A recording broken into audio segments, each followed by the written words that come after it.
My next guest has been described as everything from an old-fashioned man to Huckleberry Finn with hormones. Would you please welcome the #1 international star, Mr. Clint Eastwood. You got a tough act to follow, you know that? 20th and Plum.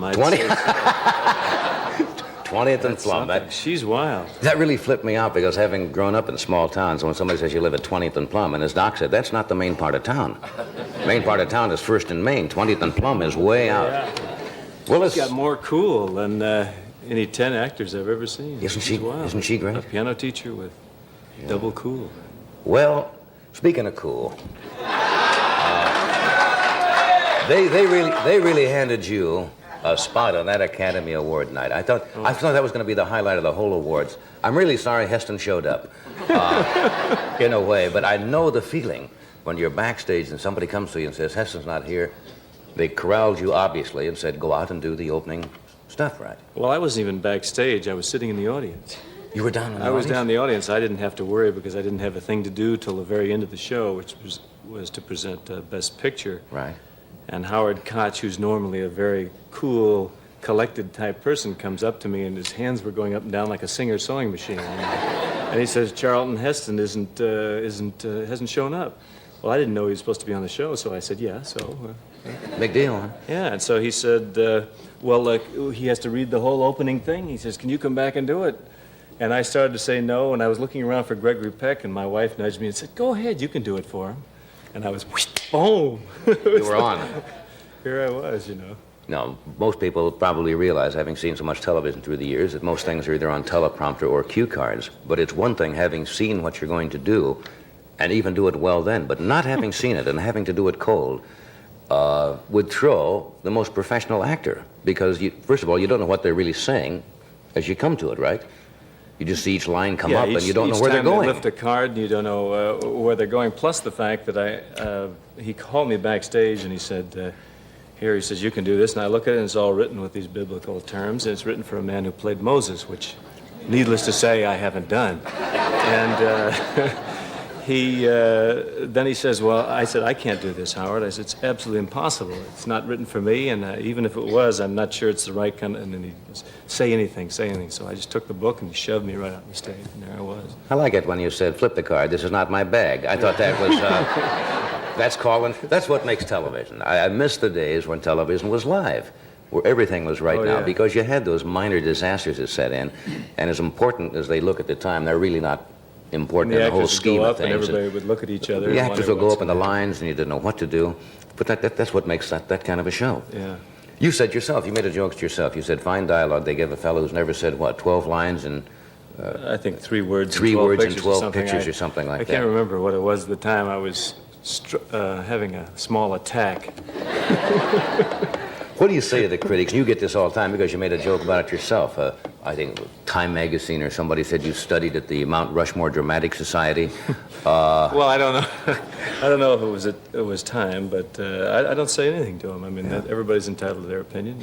Right. But your films have grossed something like somebody told me around $200 million, which is incredible around the world. I don't know anybody who does that. I don't know what the exact figures are. I read in a publication the other day they had it broken down into various forms, but critics are just like anybody else. They have their opinion, and you hope it's very flattering to your ego if they happen to say, well, fine, I really think this guy did a marvelous job. And you see it in print, and it pumps you up for a second. But the main thing is, how does the public accept it? Right.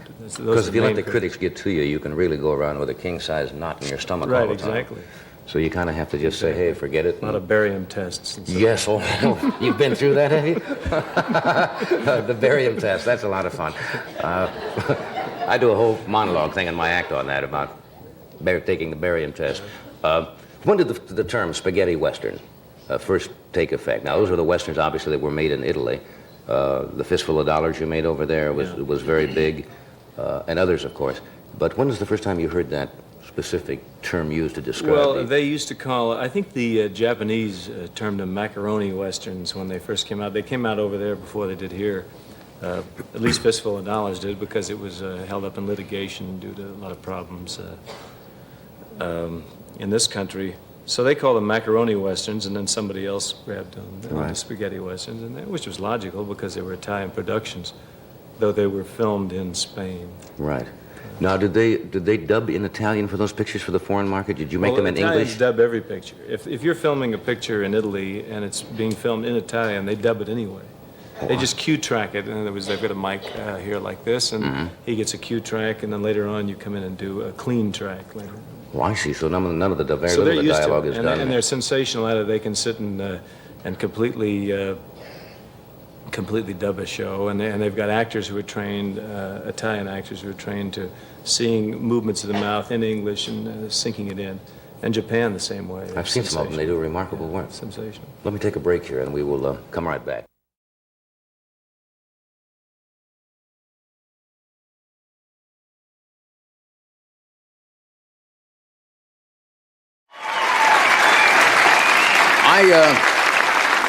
I first met Jonathan Winters about 1953 or 54. Jack Parr at that time, believe it or not, was doing a show early in the morning on CBS. And I went in to fill in for him once, and they said, you have a fellow called Jonathan Winters on today. And he came on, and I thought then he was the most inventive, off-the-wall comedians I have ever seen, and I still think that. He's just finished a movie called Moon Over Parador with Richard Dreyfuss. He's written a book called Winter's Tales, Stories and Observations for the Unusual. Would you welcome Jonathan Winters?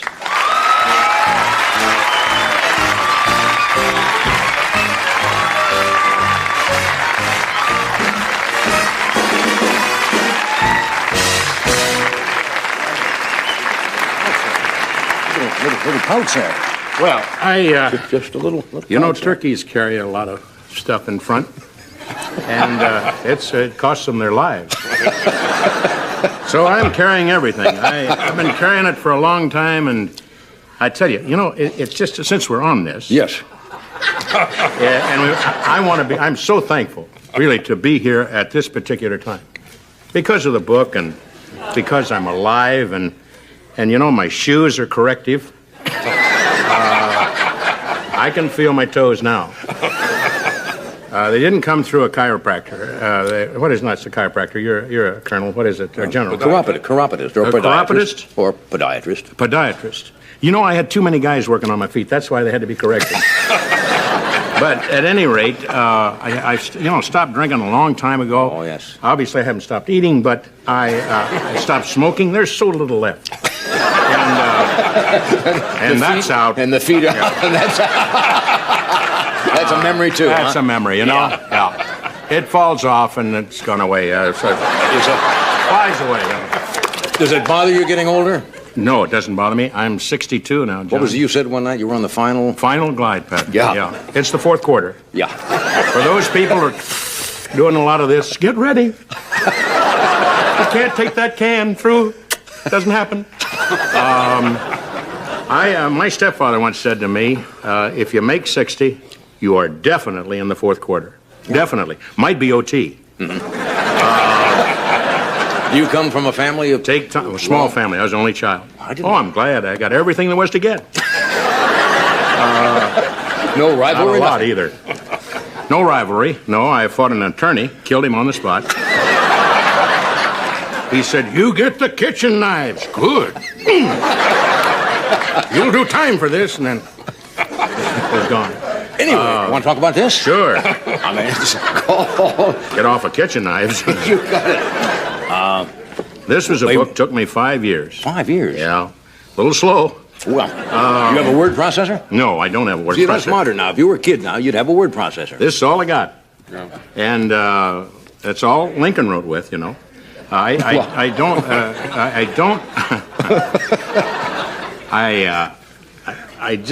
can't type, very honestly. I can't. It's unfortunate. And with the secretary situation, it's a little frightening, you know. The senators are being reported and things. So I thought it's better to stick with a little hand. Did your wife suggest you should not use a secretary? Yeah, Was that your right away.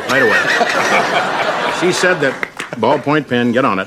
And so I went down the basement and between jobs wrote this little 216-page book. And it's a book on short stories, a little poetry, it's reflections, observations. It's not what you call a funny book. I don't want to turn you off on this, but it's reflections, observations, which can be funny. Pithy comments. Yeah, pithy. Yeah. Toward the end, it gets pithy. But you can sit, and you know where you sit a lot of times. You can sit there. Here, Margaret, look at here. And What's your favorite? Anything in here you'd like to? well, they're all my favorite. That's an ego problem. No. Before you do that, why don't you find one, and we'll do a commercial. Okay. I'm just as interested as you are. Your hands are cold. Yes, my hands are cold. Hold on to me. We'll do this, and we'll come right back for our reading corner. All right, friends, now, in our author's corner, this is what I'll call our normal author's spot now, and John's going to read from his Random House did this book? Yes. A little excerpt from some of your observations. Okay. Okay? Sit right up, pencils up or pencils down. This is called, How much money did you make today, little man? How much money did you make today, little man? Only 15 cents. I sold an old green bottle I found buried out back of the barn. How much money did you make today, little man? Carried some groceries, 4 big bags of them, for an old woman to her car. She gave me a whole quarter. How much money did you make today, little man? I raked leaves all day long for Mr. Rogers. Took them into an old dirty sheet down to Buck Creek and burned them. Both my hands are sore and full of blisters. Mr. Rogers gave me $1, silver dollar. Said he'd had it for a long, long time. That's Mr. Rogers cracking nuts.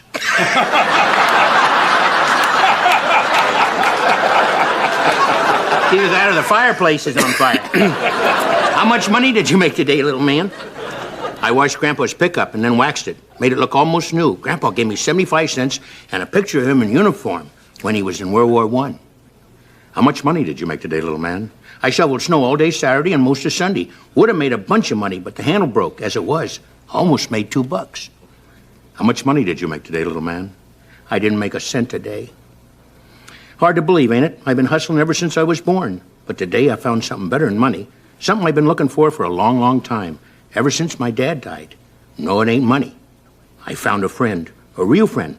Somebody that don't care whether I got money or not. Last thing she said to me today was, I don't care how much you made today. Little man, I love you and just want to be your wife. It's not to say she doesn't love me. I'm sure she does. And I love her. But we're only kids.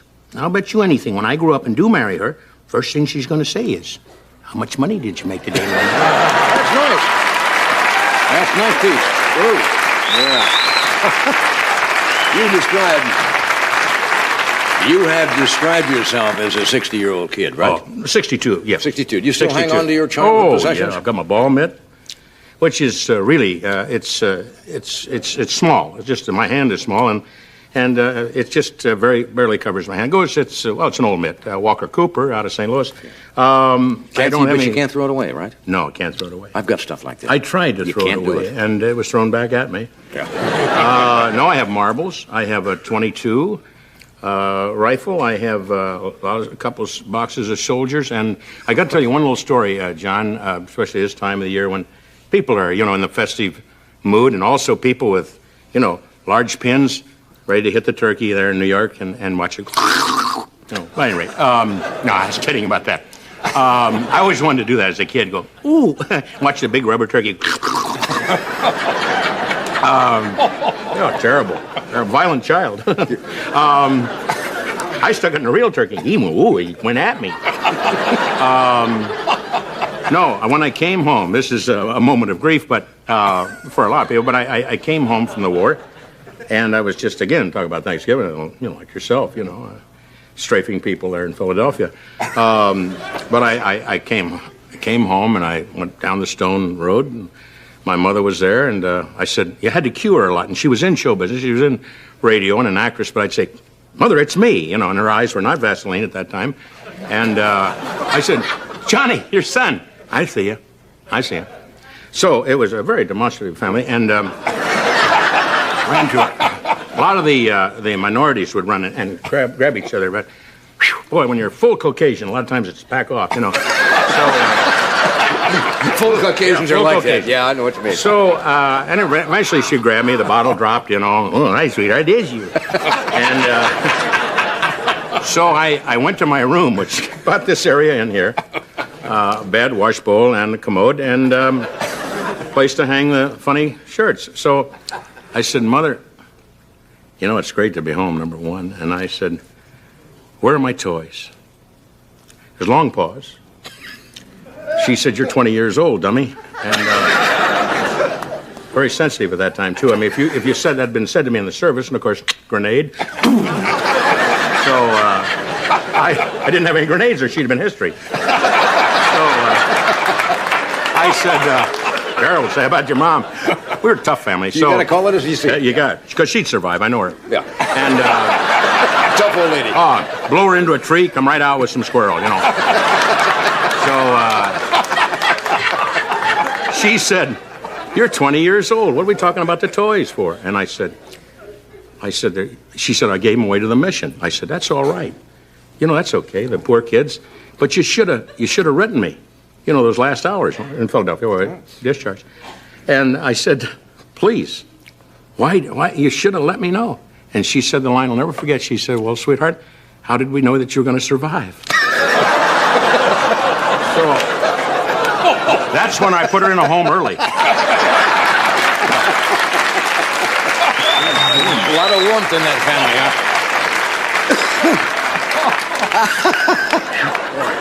Parents are funny.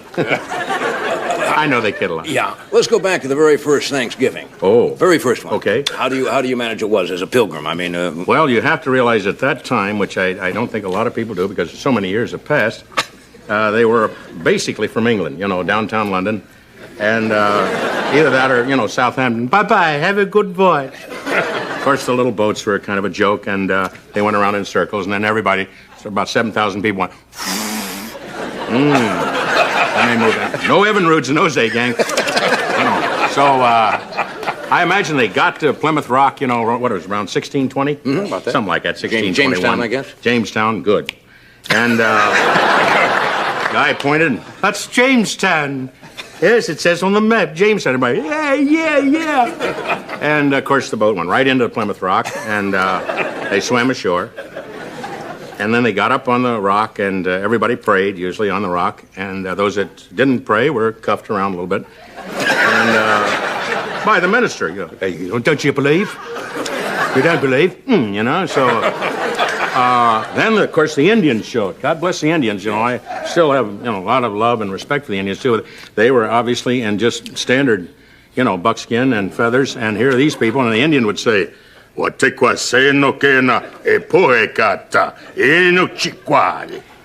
that was a Wyandotte, and you could distinguish him from an Algonquin or Iroquois and Seneca, and he was saying, look at the buckles on the dummy.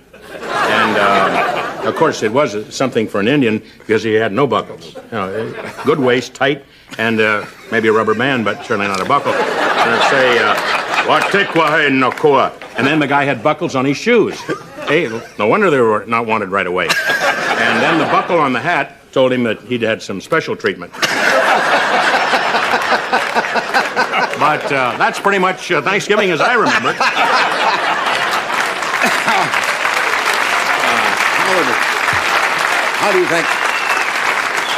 How do you think the farmer Elwood P. Suggins would feel about Thanksgiving? You know, does he raise turkeys, Mr. Suggins? Yes.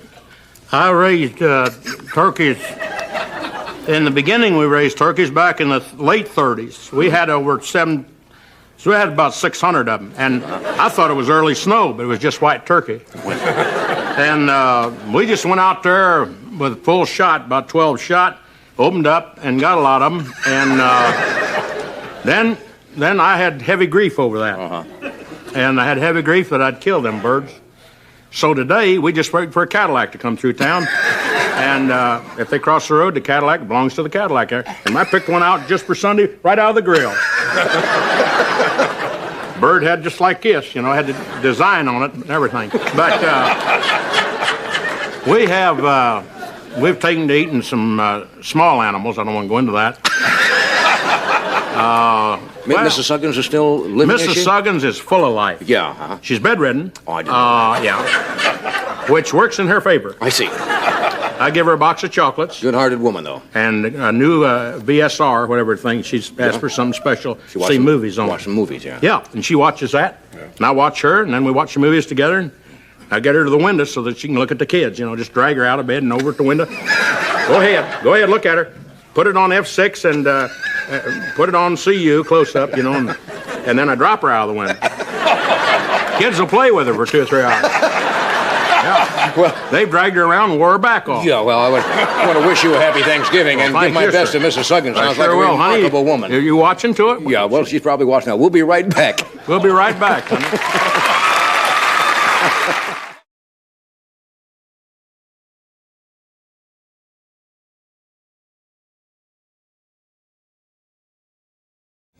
I'm sure the entire world knows the name Bobby Fischer by now. He is, has proved, the best chess player in the entire world.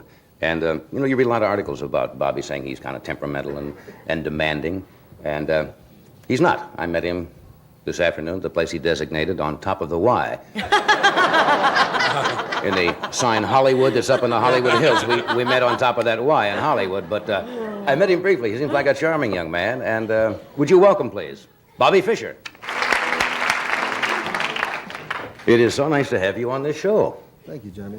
I saw you on Bob Hope's show that you did with Mark Spitz one night, and you were great on that show. You did a sketch with Bob, and you did your lines like you'd been doing sketches all your life. Did you find it easy or difficult to do that? People say, well, I don't know, I was a little worried about it. I didn't even watch it on TV. Really? Yeah. Don't you like to watch something that you do? Unless I'm sure it's good, I don't like to watch it. You were very good in that. Now, look, you defeated Boris Spassky now, and you're the champion chess player in the entire world. Now, what is there beyond that? How do you top that? Is it now the trick is to not the trick, the idea is to maintain the championship? Yeah, this is the big problem, how do I top it? But I figure if I can keep the title for another 30 years, something like that. Just 30 years or so, huh? Was it a letdown after it was all over, Bobby? I mean, it was, well, there must have been a tremendous... It was. I woke up the day after the thing was over, and I just felt different, like something had been taken out of me. Yeah, it was exciting to get the reports over here. I think you said in an article you never thought you'd see the day where, I think it was attributed to you, see where chess would be on the front page of the New York Times. Did you ever envision that? Because chess is not the type of game that I guess a lot of people, like football or something, they find it difficult. Yeah, well, in this country, I mean, around the world, I've played in a lot of tournaments, and it's been front page news for years, but... Why do you think over here that the people in this country now, it's very big in Russia, as you say, and very big in all your European countries, and the people are national heroes, and just now that's becoming to happen over here? Well, I just think that people have to be educated to enjoy chess, whereas you can enjoy, I don't know, football or baseball without really understanding. It's just kind of beautiful to watch the people move around, but chess, you really have to have some basic understanding of what the game is all about to enjoy it. How old were you when you first became interested in chess, and who got your interest going? I was 6. My sister taught me. 6 years old? Yeah. 6 years old are obviously then capable of learning chess. Most people think that chess is a very, requires a great intellect. I think this turns a lot of people off. They say, oh, I can't do that mathematically. I can't think that many moves ahead. Not to play. Really? I mean, anybody can learn. I think, let's see, Spassky learned at 5. Reshevsky, who was the champion in this country before me, he learned at 2 or 3. He was giving exhibitions at the age of 6 or 7. Good heavens. Playing about 20 guys at once when I was 6. But you at the age of 6 when I learned. But you did that when you were in your teens, did you not? Early teens, yeah. Where you played against 15 or 20 opponents. What is the greatest, and I don't want to use the word trick, what's the greatest ability one should have to play chess, if it's not an intellect? I mean, I don't know how to play the game. Well, it's some kind of spatial perception. You see in your mind's eye that when you make this move, I mean, if you made this move, it'll be there, and he makes this move, it'll be there. You just sort of see the position as it could be in a few moves. How far are you able to, say, plan ahead depending on what your opponent may or may not do? Or do you also analyze that when you make a move that he'll do this, then if I do that, he'll do this, and then you go over the next set of moves? It all depends. I mean, I think Capablanca once said he only sees one move ahead, the best move. The best move? But it depends on the position. Sometimes, if it's a simple position where just one line, and he has to make every move just the way you want him to. You can see 20 moves ahead. Right. But supposing you make a move and he has 3 or 4 replies, and then you have to analyze all those replies. Then you have several replies to those replies. So you might only be able to see 2 moves ahead, or 3 moves ahead. I know over here occasionally certain grandmasters would analyze the play as it was phoned in from Iceland, and then when somebody seemed to make a mistake, were you when you would make a move that later on did not prove to be the right one, was that usually done in just a moment of loss of concentration, and then just looking back and analyzing it, you'd say, why did I make that particular move? Well, let's see, I only lost 2 real games, right? Right. So I didn't make too many moves that I regretted, but... No, you sure didn't. I'll give you that. Well, that's part of being a pro, you know. You try to play the wrong move in your mind. Right. And get rid of it, then play the right move. That's the idea. Not Let's- to really play the wrong move, Right. to play it in your head. Let's talk about the term now that's become very popular, the psyching out of one's opponent when you play. Now, the papers over here kind of got on you for a while, and the people over in Iceland were kind of giving you a little flack because they said, well, you came to play, and then you wouldn't allow any movie cameras, and so forth and so on. Now, is that something that you consciously think might upset somebody, or is this something the way you feel when you get ready to play? You want everything to be right, or what? Well, I want everything to be right. I didn't try to psych Spassky. You know, there's no need to. I'm the best player, and he knew it. Everybody knew. See, that would psych me right there. I'd say, good, you win, Bob. I mean... He told me himself. I mean, he told me, but I heard it through mutual friends, mutual enemies, or whatever. That he appreciates me because Right. I get the best conditions, and because I fight for all the things. He just has to sit back, and he knows that the best lighting and the best chess set and the best everything will be there. Yeah. And he also says that he owes his apartment in Moscow to me because of all the publicity. Is that right? Yeah, I had to give him a better apartment because he's a star, international star. So he came off pretty well, too, huh? There weren't many people, I read in the paper, to greet Mr. Spassky when they got back to the Soviet Union. I guess they don't like somebody to lose there very well. Did you read that at all? Yeah, well, this is, I think, more for us. Rather, they're kind of making him a whipping boy, showing the world that it wasn't the communist system that lost, that it was Boris Spassky.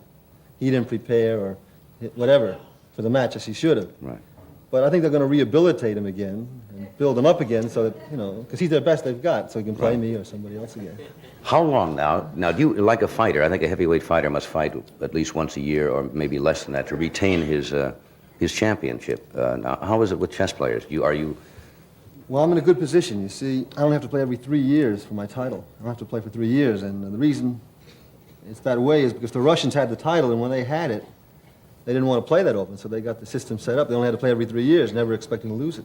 I see. Yeah. So what do you plan to do now? Do you plan to I meet may, any takers? I'd like to play, though. I don't think, 3 years, what am I going to do for 3 years?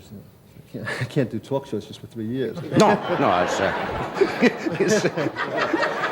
How do you keep in training? Now, do you have to keep in training, Bob? I mean, that may sound like a dumb, naive question, but well, a fighter has to, work out and keep himself in shape. How do you keep in shape? And who can you play that's going to give you any kind of competition to keep you sharp? Well, there are literally hundreds of magazines coming out every month around the Right. world, and books by the dozen coming out, so there's a tremendous amount of literature to study. I can study all the games Spassky has played, or since the match, if he has played, or whoever. Right. And that's how I keep up. I really don't play too much. Because if I play somebody, I'm just giving away my tricks. Right. I only like to play, when I'm... The names of the defenses, I got a little...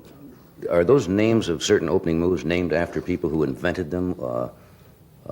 Some of them are named after people, some after cities. Have they named any particular gambits after... Well, yeah. See, I've come along pretty late in chess. Chess has been played hundreds of years, so there isn't really that much left that's radically new. But they've named a few lines that used to have old names after me now, like there's one variation called the poison pawn variation. Right. And they call that the Fischer variation. I keep taking this supposedly dangerous pawn to take. I'm known as a pawn grabber in chess. Now, what about the cameras over there, Bob? Now, you hear all this about you had agreed that they could film this, and then you kept changing that the cameraman must be in Vladivostok someplace, or... what was the real story? I was more disappointed than anybody that this thing wasn't televised. because, you know, a lot of publicity and there was a lot of money involved, and I wanted the people to see me in action, let's face it. You know. But they had these characters there who, instead of having some kind of videotape films that didn't make any noise, was just nobody around to operate them, just sort of stationless, and I just had guys there with film cameras that were whirring, and they were all around me, just making a racket, a nuisance. Too much noise. Too much noise, and visually you could see them moving around. And Are there ways you can distract an opponent in chess? I mean, by just little things? Now, there must be certain, making moves very quickly, or... I don't use any of them, of course, but there are these tricks. Well, I mean, just we could talk about it, Bob. I'm not saying you use them. I just say, what are some of the little things? Well, blowing smoke in his face if he's not a smoker, this kind of thing. That's. Now, usually, practically every match, they according to the reports here anyway, Spassky would be there on time, and you would come in 12, maybe 15, 20 minutes late, which you have a right to do before you make your move. Isn't that a little bit of a psyching maneuver? Well, I didn't do it on purpose. I mean, you didn't do it on purpose? I go to bed very late. I go to bed 5, 6 in the morning. Yeah. So I was usually getting up about half an hour before game time. So I come a little late sometimes. So that wasn't any kind of a little... No. Just slept late. Sure, Bob. You say so, Bob. Let me take a break here and we'll talk some more. Stay right with us and we're going to come back and talk about it. We're talking with Bobby Fischer. Have you been besieged with business offers and endorsements? I'm sure you must have since you come back. What are some of the ones you can talk about that are kind of strange? Well, strange? Nothing too strange. Right. You know, just these letters from I heard that you're going to girls. put out a chess course. Do you get letters? Well, yeah, of course you get a lot of letters, I suppose, from young ladies because you're unmarried. Yeah. What do they... Well, most of them are, you know, just encouragement, but some of them, you know, they go a little far. No comment. But I read somewhere that you're going to put out I may be premature, and maybe you don't even want me to mention this, a chess instruction course? Is there any I might truth? put out a record, but I'm not certain. I mean, they want it out by the Christmas market. I don't know if I can hustle it out that fast. Can anyone learn to play chess? Anyone can. It's really easy, sure. I'm going to have to learn. Somebody told me you were very good at puzzles. Was that? Yeah, well, that's how I got interested in chess, because I was playing all the other games, and they just were too easy. So I... And somebody like told me there was puzzles. one puzzle that they were going to try to get. Did they get it? And what was the name of it? They got it. You mentioned it. 15 puzzle. It's in the back. It's right there. This thing here. No, I'm not familiar with this. Yeah. What is this? Well, you try and get them all aligned, you know, 1, 2, 3, 4, 5, There are 6, little 7, squares in there, and there's 9, one 10, empty 11, square. 12, 13, 14, 15. And you try to get them. Yeah. Well, is that difficult? No, it's very easy. I'm the fastest in the world at this. I don't like to boast, but... Well, we'll see about that, Bob. because I used to do this. I'm pretty good at puzzles myself, you know. They're all mixed up now. Yeah. Well, they're not too well mixed up. Well, 1 and 2 are close. 2, 7, 4, 8, 1, it's 6, kinda 3, like 12, cheating. 11, 15. You want to mix it up a little better? I used to go bananas with that one. How long does it take you to do it? Well, this is not really a good, it's not all oiled up. It's not a real good set, so it might take me 30 seconds or so, but with a real good set, I can do it about 20. You don't like our set, huh, Bob? I suppose we won't be able to photograph now when we do this? I'm trying to mix. Okay, does that look mixed yeah, up? it's a little harder, yeah. Okay, ready? Ready? No, those are all mixed up. All right, go. All right. Yeah, it needs to be oiled, this thing.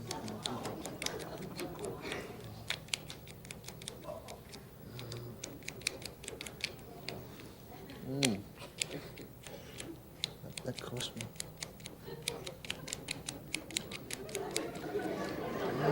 This was not very well mixed up. I want to say that. It wasn't well mixed up. Yeah. 17. No. Well, they didn't mix it up too well. It takes about 30 seconds.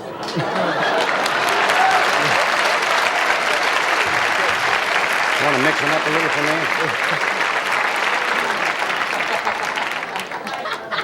Be kind.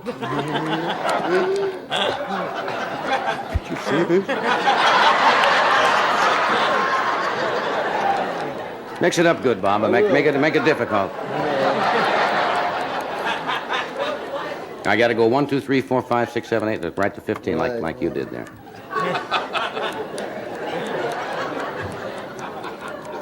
Okay, I think that's pretty good. I won't too hard. You want to do a commercial first and get it out of the way? Don't let him psych you out, John. Okay, let's Ready? see now. I've got to get this one clear over to here. And there's two over there. Well, you put the one, Bob. I didn't have your one down there. You ready? I'm ready. Go.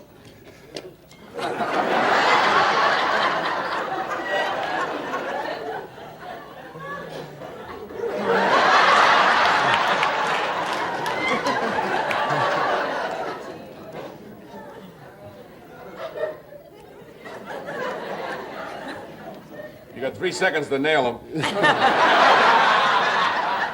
Okay, I got the one up there.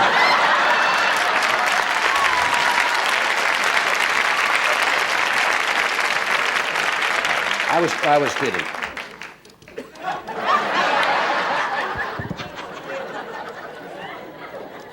I used to do this myself, Bob. I'm just holding off on you.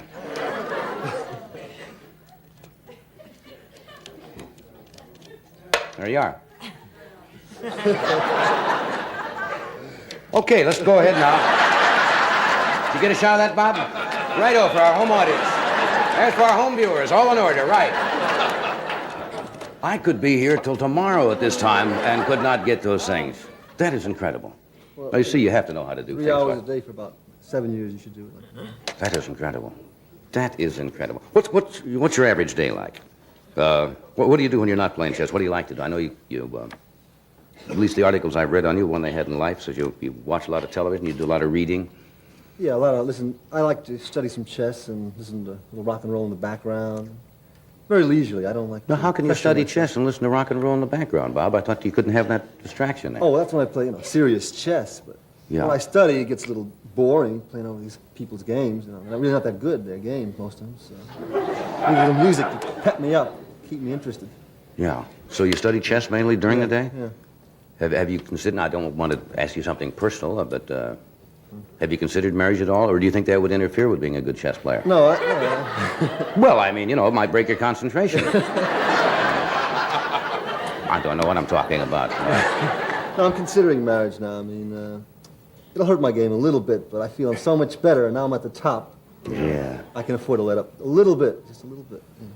You are the best chess player in the world, without a doubt, aren't you? Yeah. That's great.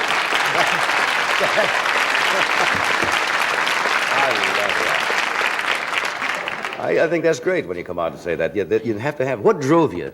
What really drove you? Was it because you felt that the Russians were kind of playing games for a while and wouldn't let the championship out of their country? Well, at first, just the love of the game as a boy, just, Right. Loving to win and all. But as I had all these troubles with the Russians, and they tried to block me from playing them for a title match and all this, and they kept writing that I wasn't that good. I wasn't even in the top 10. They said I wasn't. I was just a big talker. I had, I just got publicity because of antics and all this. Right. Really, over the board, there was no comparison between me and the Russians. So you had to go And- prove it, huh? This is really what kept me on. If they had just shut up and ignored me and, or said he's a very fine player, I might not have gone for the title, because it didn't matter to me that much. I knew I was the best. Right. But they kept saying this all the time. They're putting me down. They got me mad. They sure did. Now, you're at the top of your form now. Can you get better as you think get so. older? I think it's a question of physical stamina, really. If I keep myself in good physical shape, I think I could be champion. That's what a lot of people don't understand. That's interesting. You'd think that you would not have physically to be in such great shape to sit at a board. Well, you're sitting there for 5 hours, and if your concentration just slips up for a split second and you make the wrong move, that's the game. It's interesting. We will take a break here from one of our sponsors, and we'll be back with Dom DeLuise, Jose Feliciano.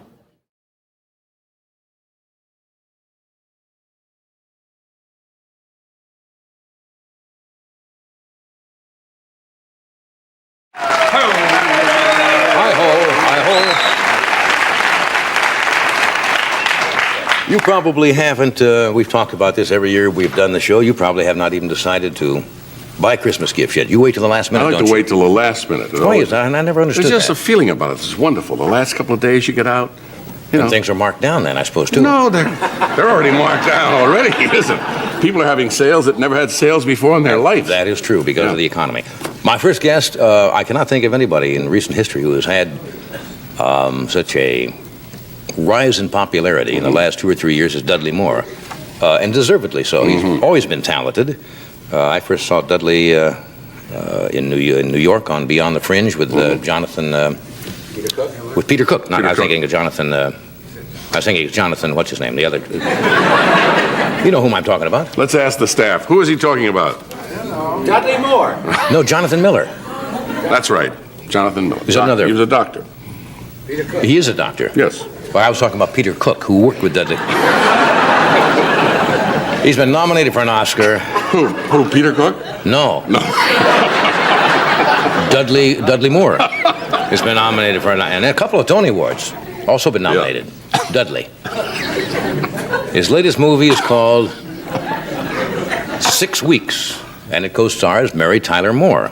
And it opens December the 17th, which is, that's tomorrow. That's tomorrow. You're starting to go, just a little bit. And his other new film, Lovesick, is going to be released in February. Would you welcome Dudley Moore?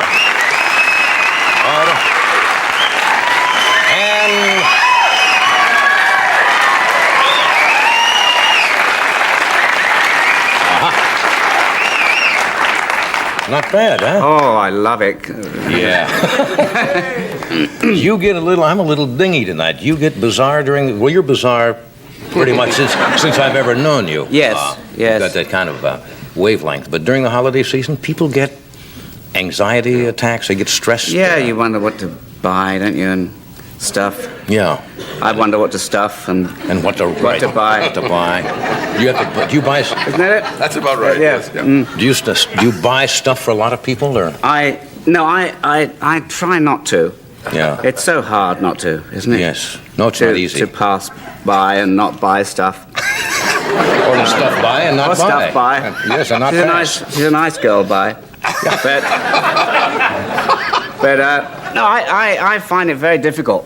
Yeah, I do too. And I think this is getting us absolutely nowhere. You know what I read about you or the articles? I cannot pick up a magazine without seeing pictures of you or an article about you. Oh, I can think of a few. Well, I didn't mean all of them, but many of them. And they call you Cuddly Dudley. Oh. Somebody, yeah. Gag me with whatever it is. With a hammer, I think. I'm not sure what it is. Well, that started in England some years ago, as a matter of fact. Yeah. There is a black singer called Cuddly Dudley. That I didn't know. Who I'm often mistaken for. He's tall, isn't he? He's tall guy. yeah. Tall guy. Tall black But fella. no, it's better than a flint driven into the head with a mallet.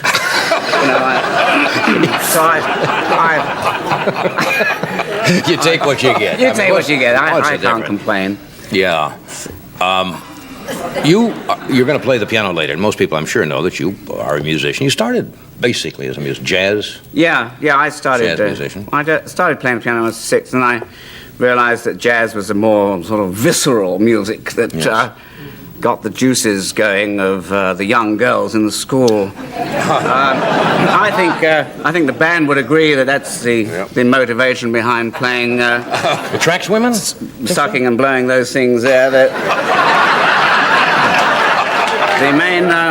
I think the main motivation was to give a sort of a hidden message. That's right. Well, you can look really hip, Hey. I like to go to jazz clubs, and women think that's really cool to say. Yeah. And by the way you play, and did it work out that way? Yeah, I had a certain amount of few birds. Yeah, a few birds. Yeah, bit of crumpet here and In case there. they don't know what we're talking about, in England, where they would say chicks here or so forth, they say birds over there. Birds, yes, birds, crumpet. Crumpets. Skirt. Other awful. No, that's American too. That's rather nasty, isn't it? What's that? Of course. Skirt, isn't it? They don't use that. I think that is like in the 30s and 40s. Is it? Well, yes, I was. Great looking skirt, Yes. Broad was a word that was considered a long time ago really kind of offensive to women, and now they can use it meaning, hey, she's a good broad, meaning a nice woman. Yeah. It doesn't. I don't think it has that connotation anymore. Extraordinary. No.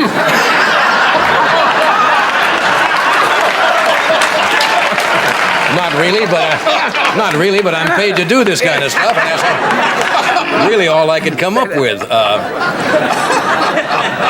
When you say in England something is bloody awful, that is really... Well, expression is not used much, is it, on television? well, no, it is used quite a lot because our television conventions are rather more relaxed. You know, like a saggy pair of underwear or something. No, that's not the best metaphor, but there's a certain... Promiscuous? Yes. Thank you. You're welcome. I've been wanting to use that word for weeks, and I try to sneak it in when I can. But bloody is how would you describe what that means? It means very. You say something's bloody awful, it means very awful, or, you know. I remember my mother's hair going up on the back of her neck whenever the word was used. Right. She used to describe maybe a neighbor as a silly old COW, which, you know... Cow, but, yes. Things like... Can I go on to the next plateau now? Yeah. So she was particularly sensitive to even a word like bloody, which is very common. Yeah. Let me give you another... Have you been drinking again, Arthur? All right, now here's an interview quote, and I've got it right here because I want to look at this for sure. Oh. It said, "You've covered a lot of ground with women between wives and girlfriends indulging in what you called meaningful one-night stands." Yeah, well...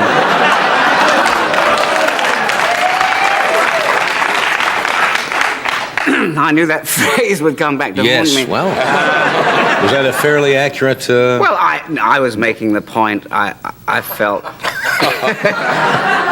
Nicely put. That one can have a nice relationship with a woman, you know, that can be counted in minutes and seconds rather than years.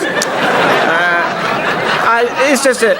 I think you're right. Yeah, I think it is true. You can be with somebody for 10 years and really not know them. Yeah. And be with somebody for half an hour and really know them. We're talking knowing. We're talking knowing. Oh, no. We have to do a bit of a message. Why do I start talking British when I had anybody from England on? Right on. We'll be back. Silly time, folks. You've gone mainly with actresses. You know, I mean... Gone with or dated or... Yes. So forth. Fed. Is it fed? Loved? Been enraptured with?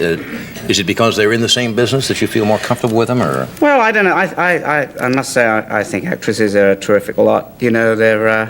That sounds terrible. I think they're interesting, exciting, they're electric, they're alive, they're attractive, and I have to leave now. You getting excited just talking about it, or what? There's something, I mean, it's obviously nice to have people in the same business as your friends, and that's really what it is. I think you're right. Yeah. I think you're right. You ever worry about getting... Yeah. No.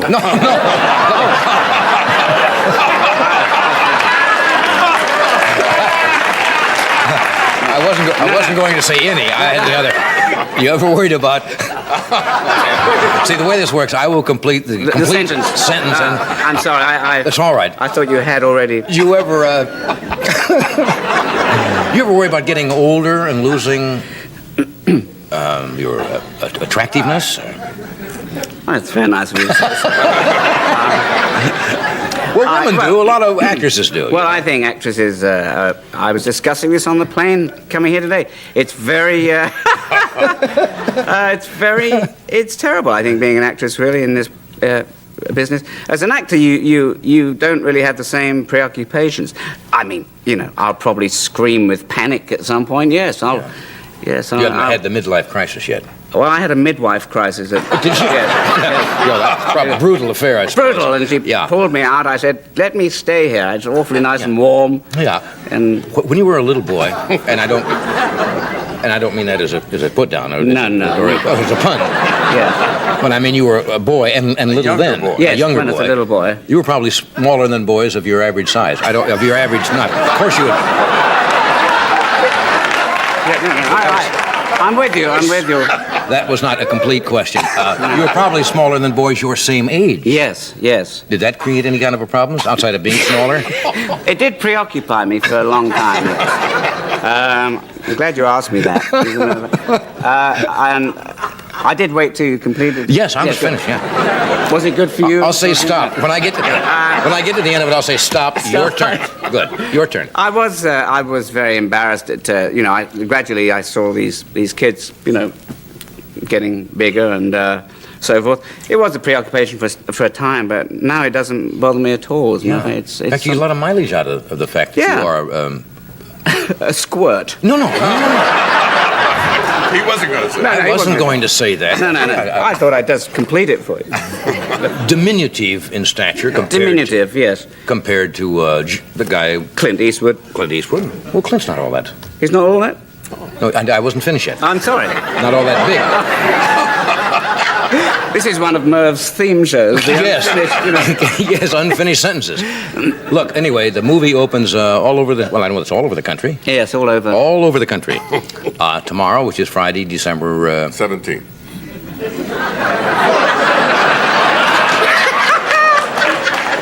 You throw your voice, too. That's wonderful. Swore Ed said that.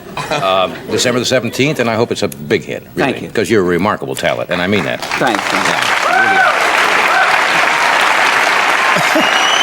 Before you go, as they say. Anyway, before you go, as they always say, you do play. Yes. Nice piano. Thank you. Is that a compliment? You say nice piano? What would what would be a better... Accomplished. I'll take anything. Accomplished. Nice, skilled. Nice, accomplished, skilled piano. Skilled pianist who will now demonstrate the fact that I've just stated. Mr. Moore. Thank you. This is a... Go, I am finished with that. Oh, you... Theme from the film.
We are back. I just explained to Ricardo, I don't want you to think that I'm cutting our conversation short tonight because I admire you too much, but we got a little behind time, and I wanted to devote a little time to this gentleman, which I think, I've been reading a lot of research on him, from the Stanford Research Institute and from the science section of the New York Times, a lot of publicity on this gentleman whose name is Uri, U-R-I, Uri Geller. He is from Israel, and he's been the subject of a lot of study and quite a bit of controversy. He says that he claims to have been born, as I understand it, with the power of having psychokinetic ability, which is the movement of objects by sometimes not touching them by the mind, but without any physical touching of the objects. He has been on shows where objects have bent, things have broken just by touching them. And he's most interesting. And I tend to be sometimes skeptical, which may not be fair to him. You should probably have an open mind on this. But I would like to mention that he will be at Houston, Texas on September the 20th, and New York City's Town Hall on the 25th. And we hope we're going to see some rather astounding things tonight. Would you welcome, please, Uri Geller. Nice to see you. Thanks. We have only met... This scares me. This scares you? Well, this is we just got some things together here, and as I said, as you progress and do what you want to do tonight, well, you can tell us what you would like to try, and we'll leave it up to you. I'll try when I'll really feel up to it, okay? That's what I understand. I have seen you on television before, and you say that sometimes you have to be in a certain frame of mind. You sometimes will pass on a particular experiment because you honestly say, I don't feel it, or I am not getting the thought. Is that true? That's true. I really have to be in the mood to do things and have them happen. Mm-hmm. And many times nothing really happens. Right. And it doesn't matter if I'm in front of 3,000 people or 10 people, I do my best. And of course I'm really talking about time now. Mm-hmm. For instance, if I had time to bend a nail, an hour, 2 hours, or unlimited time, then it'll happen in the end. Mm-hmm. And it's really not only up to my mood, but up to the people who are, watching it and wanting it to happen. And that's it. Now, a lot of people, you run into this, I'm sure, all the time. Most people, if they don't understand something, tend to be very skeptical. Yes. It's the unknown. People always kind of fear sometimes the unknown. You say, of course, there's not any trickery involved in this. This is some kind of ability, or I think as you phrase it, a strength or power that seems to come to you or given to you? I call it a sort of a power. I have no specific name for it. Mm-hmm. I know that things that are moved without touching them or bent are called psychokinesis. Right.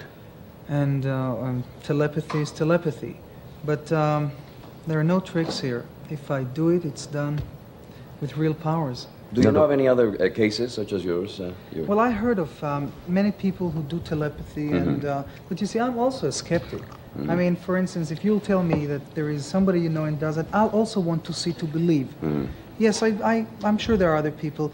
I do not know if there are people who can bend them or break things, but I'm sure I'm not the only one. Maybe there are many people who have these powers and do not know of them, and it did not develop in them. You are not saying, now, for example, people have always said a true test would be, I'm going to think of something, and the person turns around and says, you are thinking of. Then that would be incredible, would it not? If I had a particular thought in my mind or a particular episode that happened, and someone could tell me. That's incredible. That's reading your mind constantly. I cannot do that. Mm-hmm. You see, I can only do things that you really concentrate on, studied it before, and really project it to me. I cannot sit right here or near you and know exactly what you're thinking about. I wish I could, but that's... Now, this just means we're cutting away for a second because we get a little behind time, but we're going to have, I think, adequate time for you to try what you would like to try tonight, and I'm looking forward to it. I really am. All right, good. We'll take a short break, and we'll be right back. Here is the Cure ad, the bandage that sticks to its job. Watch. If you have just joined us, we are talking with Uri Geller, who claims and has performed some very astounding feats. We have a variety of objects sitting here. We have also, as per your request earlier this afternoon, and if you want to try that or whenever you feel like it, one of our staff members did some drawings which have been sealed in an envelope, and I'd like you to take your own pace when you feel like you want to try anything. Right. Do you want to try that particular experiment first? When I'll feel free. When Okay? Sure. And now these objects out here are We have some nails, we have some keys, we have, as you can see, some forks, we have some aluminum canisters. These are the type of aluminum canisters I guess a roll of film would come in. All of these objects have been supplied by us. You did not bring anything here at all. We have a small, what you would call a file box with a die in it, which I understand sometimes someone can place the die in the box and shake it up, and you have a very good law of averages in naming the number that is on the top spot of the die without touching the box or opening it or whatsoever. So, would you like to try anything here? Why don't you ask some more questions? Want me to ask you some more questions? You have to kind May of I work ask, in. when did you discover this power, Uri? Well, I think I was really born with this power, and But when did you discover it? the first time I was about 7 years old, the psychokinesis power, I would concentrate on my wristwatch, and I could move the hands of the watch just by concentration. Just move them to a completely different hour. You know, And watch would then- move to a different hour just Yeah, by... a complete different hour. But then it wasn't always under my control. And then I noticed that later, I mean, it didn't happen all the same day, that one of the hands is bent inside the watch, which you cannot touch by hand. And that was the first time I ever discovered that these powers exist, and I sort of have them and can control them. Are you feeling in the mood yet? Huh? Wow. More questions? All right, let's... What's the capital of South Dakota? No, I don't mean to press you. Okay, let me see. As you know, I told your people what to bring. One of the experiments I did at SRI is finding a hidden object in 10 cans, of course. I did it repeatedly all the time. Right. And we have 10 aluminum cans there and 10 over here. I was already trying to concentrate on them, so I'll take... And since I'll we try ha- the water. Now, since we have been gone, let me explain to the audience at home that he has not touched these objects in any way. They were brought over here by our property man. The table was placed here. And while we have been away, you have not touched them in any manner. I will verify that. So I'll just move my hands over them, and if I'll feel for... And one of them contains water I of the like 10. to do it the way we'll start eliminating the ones that do not have the water. That's the way I did it at SRI. That's the way I'll try to do it here. All right, without touching them. Without touching them, of course. All right. And why don't you pick out the... When I say take this out, I take take it out. Right, so of course. that means there's no water in that. I'll try to go down.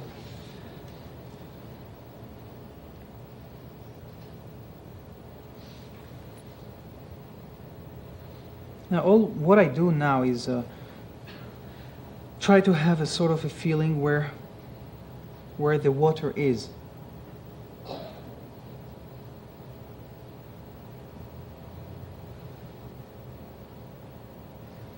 Now you're not touching them at all. You can see that I'm not. Well, I don't trust me. Okay, take this one out. There's no water in. Uh-oh. Careful. You must... Sorry. Wait, pick them very I'm delicately very careful, up. right.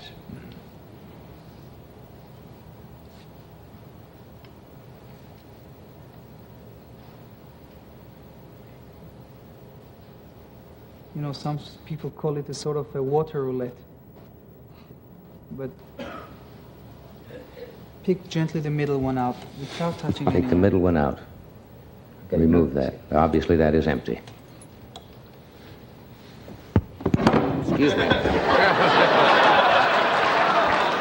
I'm sorry, I did not mean to do that. I was trying to move over to get a better look.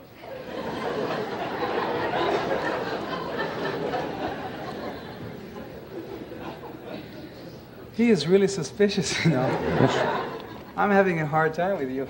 I don't mean to be, Uri. I really No, don't. just keep looking. And I'm telling the viewers, if I miss, then I miss. I won't pass here. Usually I pass if I don't feel for it. But if I'm wrong, then I'll be wrong. I'll also be a little disappointed, but that's the way it goes if I'm pressed.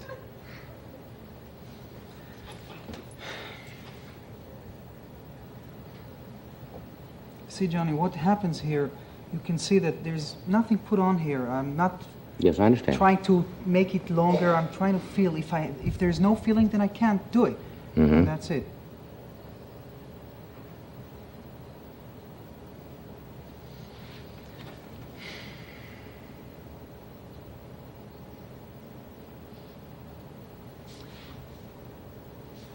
Wait.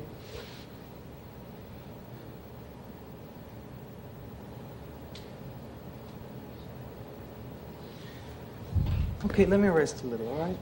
All right. You know, I'm surprised because before this program, your producer came and he read me at least 40 questions you're going to ask me. Well, I can ask you all kinds of questions if you'd like. If you'd like me to ask you questions. I have to have time, and give me a little more time. All right. Would you? No, we're going We're not gonna touch it. We'll cut away We're not from a gonna commercial, and I will verify, and everybody in the studio will verify that Okay. nobody will touch the objects. Okay? Right. Because I don't want to push it on that, but obviously we don't have unlimited time I know on a that. television show. I wish we did. Okay. Which one is the breast? Do you find your meals too routine? Watch closely and see how dinner can turn into a barrel of fun. We're back. How are you feeling, Uri? Fine. I feel fine myself. In other words, this is something you just have to feel, and you can't be pressed on That's it. It can be pressed, and I'm sorry if that's it. Okay. Eliminate this one also. It's not Eliminate worrying. that one. Good. All right. I already had my feeling on the first one. I feel something from it, but You're not I'm sure. not sure. All right, you've got 7 more there. Yuri, Yeah. let me ask you something. If someone, like, suppose I felt that also, is that a supporting thing? No, you see, because I have to come down to it myself. I mean, you can't choose for me. You see, there's actually, again, I'm saying there's no guesswork here. But you mentioned something. You said if the audience helps you concentrate, if they help you think about Oh yeah, this it thing. helps. I mean, it helps to a limited extent, but I'm the one who will have to choose from Yes. here, not you. Now, so in these demonstrations, Yuri, very Yes. often you say you do fail. Oh, well, you And see. do the audiences accept let me tell you this. Do they accept it? Yes, you see, I don't force anybody to. First of all, I don't force anybody to come to my appearances and believe me. You see, there it is, and I'm trying to do and succeed. Usually, of course, I don't walk into an audience and they tell me, "Here, we laid down 20 cans, find it." I can't work that way. Neither at where I do the experiments. I have time. I sit down. You feel, do it. Now, in an audience, I feel much more free. I know that nothing will happen to me if it won't happen, but really to my... Would you like to go on to the other experiment, the one where we made the... someone drew an object and it's double sealed in the envelope, or would you like to continue with this? Well, let me try. This one is not over yet. I'm going to No, come it's back sure to it. not. Can you take this spoon in your hand? Put this spoon in my hand, this one. Take it and hold it like that.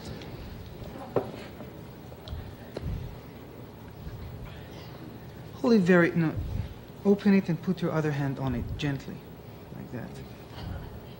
Or I won't touch this. No, turn it back. Other will lift your hand, and lift your hand and put your finger here. Now, I'll put my hand over your finger. Tell me if you feel, and press it like, feel the whole. Tell me if you feel anything coming from my hand. You have here something written on your hand. Yeah. Is It was that a name that I didn't remember? want to forget, yes. That I never used. I hope I won't bend this never- man wherever he is.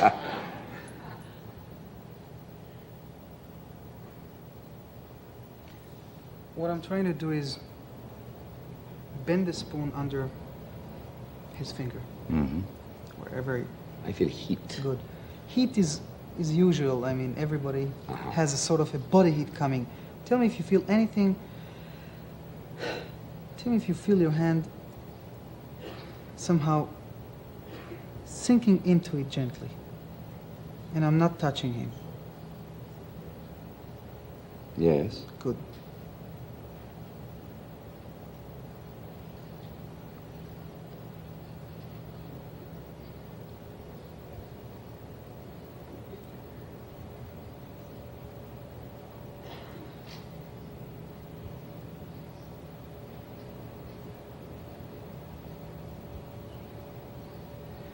Okay, gently lift. I'll hold it here. Gently lift up. You see if it's bent there.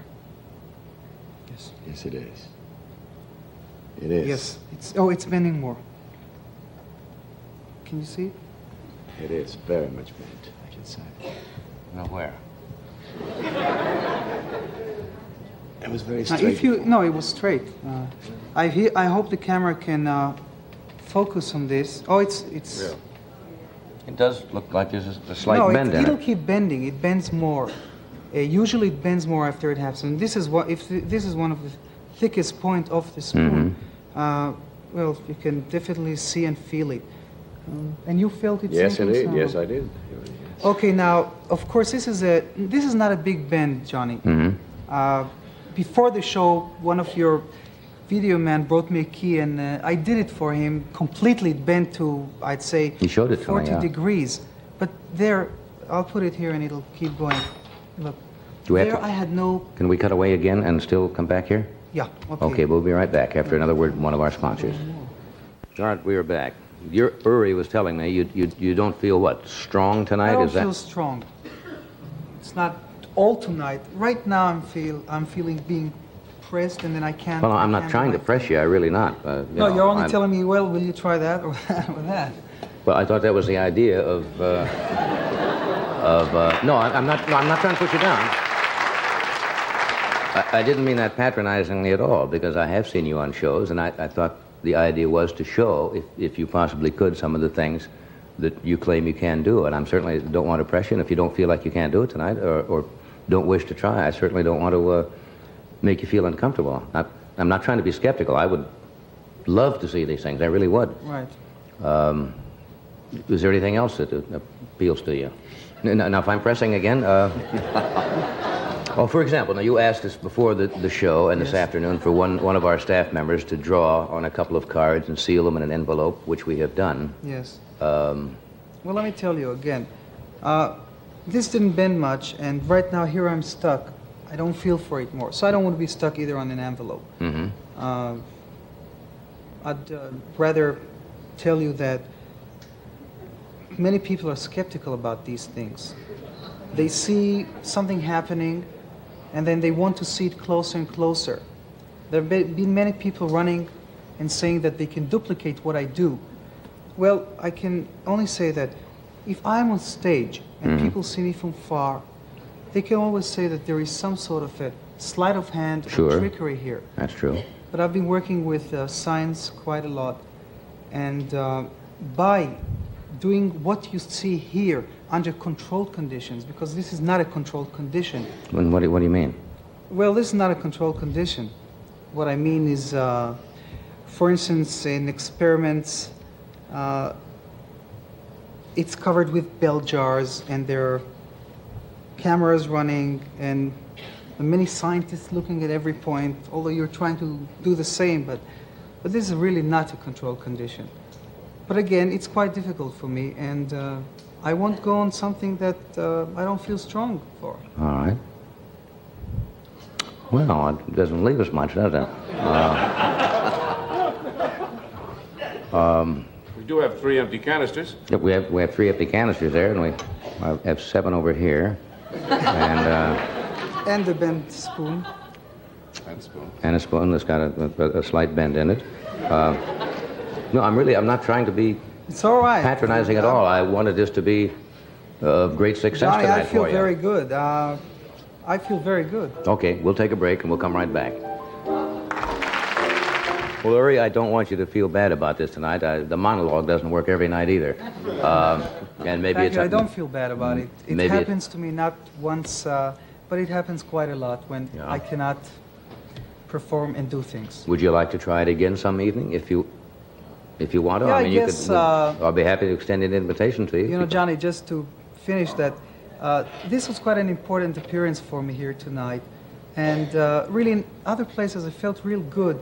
And I knew I could perform things. Because maybe this was and is an important appearance for me tonight, I might be blocking myself. And I want to tell you, people ask me, are you nervous before coming in and sitting here? I was very nervous tonight, really. Maybe I can say my first time that I was really nervous appearing. I heard about you when I was a little kid in Israel. So Well, look. for me, it was important. We'll love to have you come back again sometime. Okay, thank you. Really. And don't be disappointed. I won't. I'm not. Okay, fine. Ricardo, thank you. Tomorrow night, Dom DeLuise, Edie Williams, at 3 Degrees, and swindle expert Bob Rosevsky. Good night.